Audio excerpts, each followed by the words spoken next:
He hasn't been on the air for nearly 30 years, but there's something about that smile and the hair that many Kern County residents will never forget. I was on the air 2 hours a day, Monday through Friday, for 17 years. So I was in people's homes as their friend for a long time. And as a KERO promotion brochure once stated, the afternoon show was an informal, relaxed 2 hours hosted by one of the foremost personalities in the southern San Joaquin Valley. Handsome, popular Don Rodewald.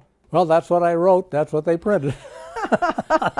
Don hasn't been in our living room since 1973, a fact that gets Don some interesting comments these days. What is the reaction you get when you're walking down the street I get such funny reactions when people see me.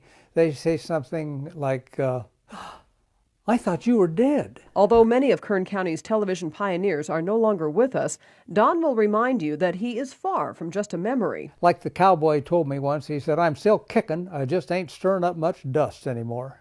2 years after KERO signed on the air in 1953, Don made the switch from radio and started a truly new and fascinating career. You can't believe how exciting it was to be involved in this brand new medium, and nobody knew what to do. We were experimenting all the time. The afternoon show, which was also known as matinee, had something for everyone who loved movies, contests, and interviews, but its largest audience was women. The man did stop me one time and say, I got to tell you, you spend more time with my wife than I do.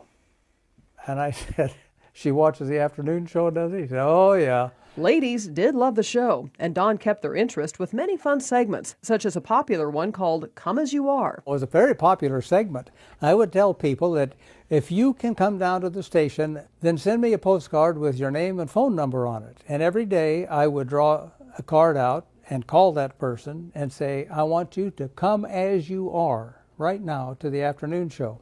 Then I would interview them and give them prizes. And it was hysterical what some of them would bring down. Some would come down carrying an iron. One woman came in carrying a chicken. I caught a woman in the shower one time. I was going to say. And she was fortunately a good sport and her cute little thing. And she came down in a big bath towel. Don't you miss stuff like this on TV today? Yes. You just don't get this. It was a gas. And as if live television wasn't challenging enough, Don recalls one incident when some professional models caused a slight distraction for the crew. And they were changing their clothes right off camera, and you should have seen the chaos of people trying to keep their minds on what they were talking about, except for And this is when you're on camera? Yes. Well, how are you keeping your eyes on what you're supposed to be doing? Discipline. That kind of fun doesn't last. And after KERO, Don spent 18 years teaching at Bakersfield College. I started working there in '69. So from '69 to '73, I was doing both.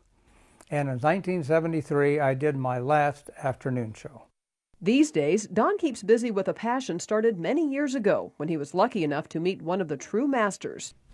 Willie Moscone, when I played a game with him when the March of Dimes came to Bakersfield in the 60s, they wanted somebody to make a fool of themselves playing a game with him. And since I was high profile, who better to make fun of? Yeah, they asked me to do it. And I did it just so I could be that close to him and watch him. And he was spectacular. Don Rodewald has left an equally strong impression on our viewers, from that timeless hairstyle. That has not changed since 1950. To his trademark sign-off. And I said, hope you had a good time, and till tomorrow at 3 when it's just you and me. Don Rodewald will remain a cornerstone of KERO.